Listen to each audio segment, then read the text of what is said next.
devil. Welcome to Queued Up. The team at Queued the Culture magazine felt the need to create a space where we could catch up with some of our fave creators and influencers that we featured in the printed pages of Queued the Culture magazine.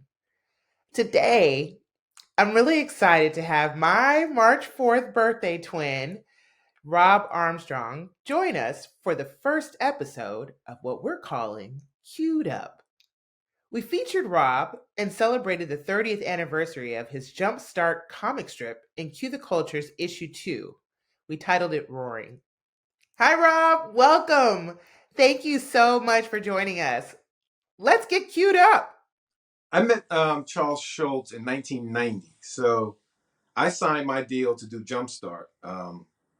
I've been doing JumpStart since 1989, and I was launched in 40 newspapers.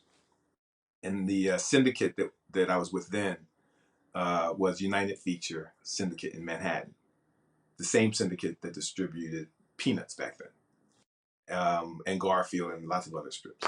It was the second biggest syndicate at the time. But when I sat down to sign my deal, I was well aware that Charles Schulz and Peanuts were there. Well aware. I spent my entire life following every single thing about Peanuts, including reading the fine print United Feature Syndicate under his comic strip. So here I was sitting in front of his editor and mine, Sarah Gillespie, who discovered me. And I said, Sarah, literally the ink is still wet on my contract. Literally, it's the day I signed. I said, Sarah, and she announced, you're going to be launched. You're going to go out and do some publicity. You okay with that? Yeah. And you're going to be in like 40 newspapers, and it'll grow. You have to be patient. It'll grow. And she's going through all that. And as soon as she stopped talking, I said, can you introduce me to Charles Schulz? She said, what? I said, Charles Schulz. I mean, this is his syndicate too, and we share you, right? Why don't you introduce me to him? She says, no, I'm not doing that. Why would I do that? I said, well, because I'm his biggest fan. I'm not just a fan. I'm here because of him. I'm literally sitting in front of you because Peanuts influenced my life profoundly. This is why I'm here. I bet you could pick the phone up. She said, no, Robb, stop. I'm not doing that. I'm sure you're a big fan. Every cartoonist in this industry is a big fan of Sparky Schulz. I'm not in the game for that reason. So you might as well just stop. I was like, wow, and I was crestfallen. And she felt so much pity on me. She said, what you should do? You should send Mr. Schulz one of your favorite strips from JumpStart. Send him one. He loves that. I happen to know that he does appreciate that. So here's his address. And she slid across the desk Charles Schulz's address. So I'm sitting here with this piece of paper. I've just signed my deal that's going to change my life. You would think I'd be staring at my piece of paper. I'm looking at his address going, wherever this guy lives, it's named after his creation. I want to go there. So I sent him one of my favorite strips, and to mention Snoopy in it. I sent him one that Marcy, one of my main characters, is a nurse, and she's singing "Hang On, Snoopy, Snoopy, Hang On." She's washing dishes, and her husband Joe walks in and says, "Honey, that song is not saying Hang On, Snoopy." He said, "Excuse me?" He goes, "No, they're saying Hang On, Sloopy in that song. Sloopy." She goes, "Who's Sloopy?" He said, I don't know who's Sloopy. I'm just telling you what the song is saying." She goes, no. I've been singing this song, Hang On Snoopy, since I was a little girl. He goes, yeah, I'm sure you have. You've been singing it wrong. He walks out of the kitchen, and then she takes a beat and goes, wow, isn't that interesting? I've been singing Hang On Snoopy all these years. Wow. And then she goes on singing Hang On Snoopy as if he never came in to begin with. And I gave that strip I sent that strip to Charles Schulz. Fast forward, Abby. I think about a year went by. It was 1990. I was syndicated in late 89. Mid 1990, I'm in California. Believe it or not, CBS, despite my being a brand new cartoonist, CBS was interested in doing a little piece of animation of JumpStart and some other strips. And they were going to do a special about our careers. It was very exciting, and I had flown to LA for the first time. I discovered that the time changes and the daylight shifts and all that. And yeah, I had hired a guy to do my brokering of my original sales. I don't do this anymore, but back then I wanted to sell my originals. I wanted somebody to do it for me who knew the industry, who knew how to do that. So I had this guy named Mark Cohen, rest his soul. He was like this with Charles Schulz. And he said, you should meet Sparky Schulz. I said, yeah, I should. I totally should. Listen, I've been drawing my lame version of Snoopy since I was 3 years old. My mom got me into art programs because I could, at the age of 3, if I was a toddler, I could sit there and go, boop, boop, boop, boop, boop. And she go, that's Snoopy. You're so talented. You're just as talented as the guy who came up with Snoopy. Anyway, I walk in, I'm on the camp. It's not a building. It's not a house. It's a campus. It's a series of buildings. And his house is not there. It's an ice skating rink and a cafe and a gift shop and an office. It's just unbelievable. And there's all this stuff everywhere. Disneylandish. You know what I mean? Like, wow. But his building is a little more officey. It's more like somebody is a receptionist and stuff. And his office has almost nothing in it. Where he's doing peanut, there's like almost nothing in there. There's like a drawing board and a desk for writing letters, a book. Okay, he loves to read, and a sofa, and like there's nothing else in there. But I look up on a wall, and his work is not up on the wall. It's not like this. But he has accolades, but it's an auditorium full of this. In his office, the only thing on his wall, hanging, hang on Snoopy, the cartoon I had done and sent to him, in a frame over his desk. So I said clumsily, I didn't know. I said, "Oh, I see what you did there. Yeah, that's so nice. That's so nice." He was a sweet man. He was a very gentle man, in a very pure sense of that gentleman thing. And I walked in. There you are, Robb Armstrong. And I thought it was all being. I thought it was all him being nice. He was actually a fan of mine. I had zero fans. You gotta understand. I was in my first year of syndication. My own family didn't know what I was up to. Like, what are you doing again? You're a newspaper. You're not in this newspaper. I'm like, well, I'm in LA. I'm in the LA Times. You're not in the Philadelphia paper. You sure you? But he was a fan. Walked in, Mr. Armstrong and all that. And I thought it was a put on. And then my stuff was up on the wall. And I'm like, oh, thanks. I see what you did there. He's like, what do you mean? That's where you knew I was coming. So you had that frame. That's so, he goes, I don't do that. I'm a fan of yours. I think your strip is great. He said, Rob, JumpStart has what Peanuts has. Great characters. It's got great characters. And great characters, that's the whole thing. What did that moment feel like, Rob? Abby, it it's like, I don't know there's nothing you can compare this to. I guess if you're into politics and Barack Obama had you over to his house and says, hey, let me explain what politics is all about. It's like that, I guess. Marlon Brando, if you're an actor, like, let me explain to you something. I don't know, but here was, uh, he's not like them, but there's lots of politicians and actors and stuff that you would be like, wow, he's by himself. Charles Schulz is an iconic and very solitary phenomenon himself. And there's nothing that you can compare this to. And the fact that he was speaking about my comic strip literally in the same breath as his, making it akin to his, elevating me to his level, and never speaking down to me. Never. I was friends with this guy for 10 years. Sparky Schulz never spoke down to me or pandered to me as a black guy who got a break and all that. This kind of stuff I encountered from my own people. Like, he never did that. I was just this cartoonist like him. And it took me years and years to understand why that was happening, because I couldn't understand why it was happening. I didn't feel it was warranted. I was always like, what is he? Why is he talking to me like this? as I got to know him over the 10 years we were friends, I realized we had gotten syndicated around the same age. I was 26 when I signed that deal. He was 27 when he signed his. It was with the same syndicate. We had uh we had lost our moms. My mom passed when I was 19. His mother passed when he was in the military when he was 20. Um, we had both broken through somehow with CBS. We had all of these things that would explain why he was treating me this way.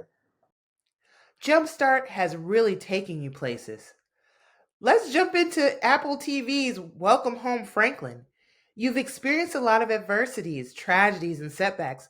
How have you overcome these challenges, and how do you relate to the beautiful character, Franklin? Well, as I kind of hinted at before, non-positive life events are good. I mean, you're talking to a guy who, I lost my mother, my father, my brother, two sisters. My life is filled with tragedy. However, again, adversity is what brings good things to the world. Franklin himself, that character, came into being in 1968 when Charles Schulz added him to Peanuts. Why? Because Dr. King had just gotten assassinated. And someone said, you need to put a black character, it was a Jewish woman, you need to put a black character in Peanuts. That'll change things. And it took him a little bit of time, but he did. He did. He changed everything. He certainly changed my life. I wouldn't be here today if it hadn't been for him deciding I'm going to try that. And then when he tried it, his own editor said, "We're not running the comics you just sent in this week with the black little boy." He said, "No. Why is that?" He said, "Well, because people aren't going to like it." He said, "Oh, I'm sorry to hear that. I quit." Wow. Just like that, he threatened to quit? Talk about standing on business. It's like they said, "No, wait a second. Well, never mind." It was like Martin and Gina. Gina, step, not Gina. Wait, look, you have to take a stand during a hard time, during negative things. You have to take a stand. The thing I respect about Charles Schulz the most that he said, "My career is not as important as putting Franklin into Peanuts. I'll leave it. So do whatever you guys want to do."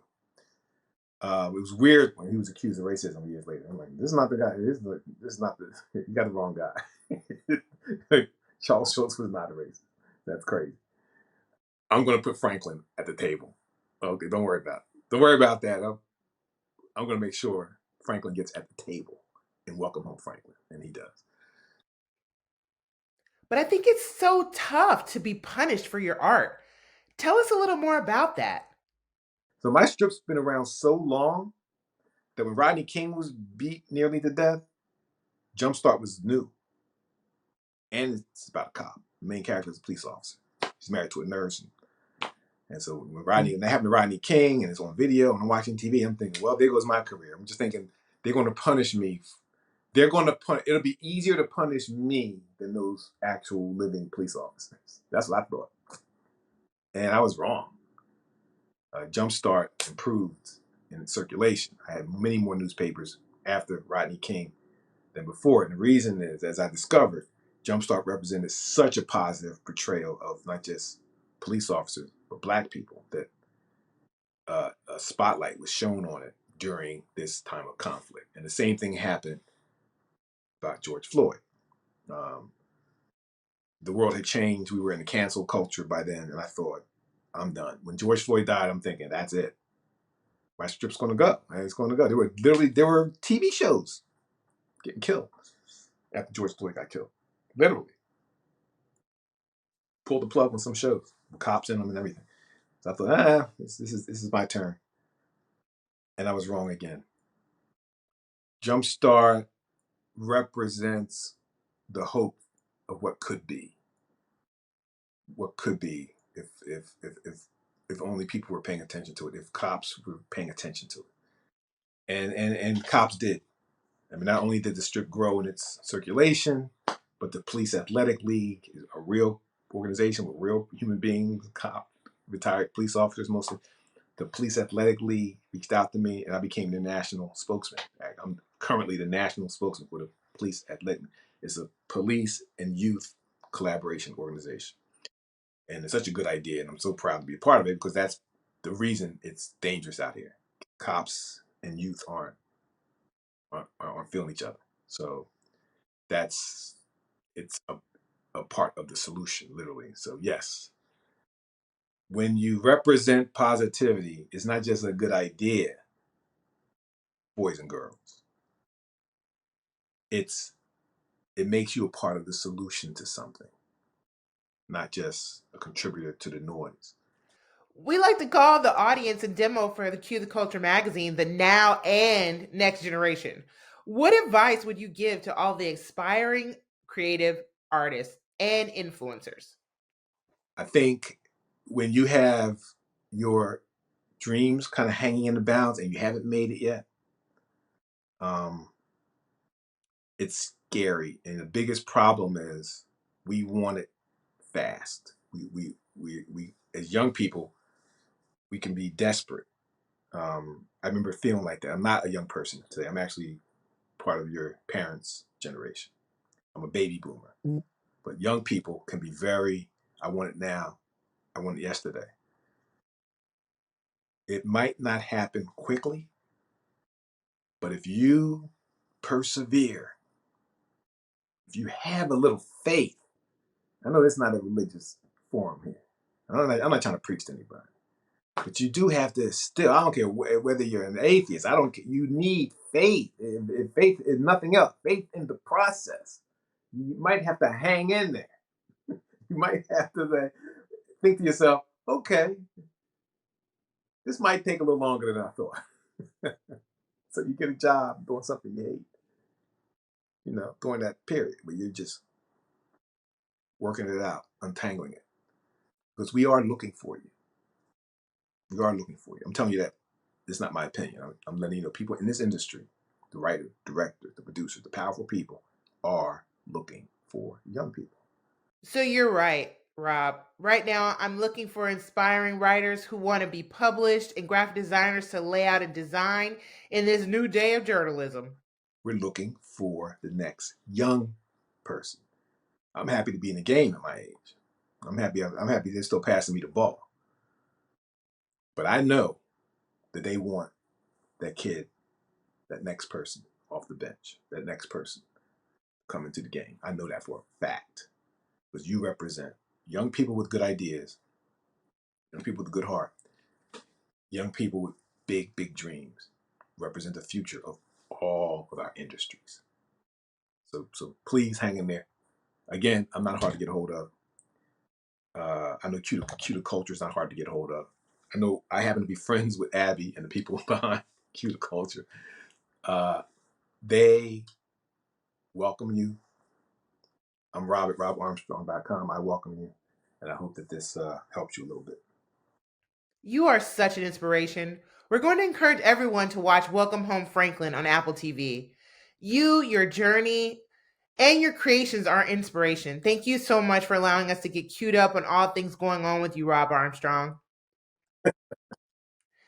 I don't know about y'all, but I feel queued up with Robb Armstrong for now. But I have a feeling we're going to invite him back when the Emmy nominations roll around. I hope he'll take our call. I know he will. Give us a thumbs up, hit the like button, and subscribe to Cue the Culture's YouTube channel. Issues 1, 2, and 3 are on sale now. Get your copy today. Shout out to Jessica Lloyd, who wrote Rob's article. Plus, mad love to Brad Tryon and Vania Anane for all your creative production help with this first episode. It won't be the last. I appreciate you all so much. Be sure to share this video with your friends so they can get queued up too. Until next time, peace.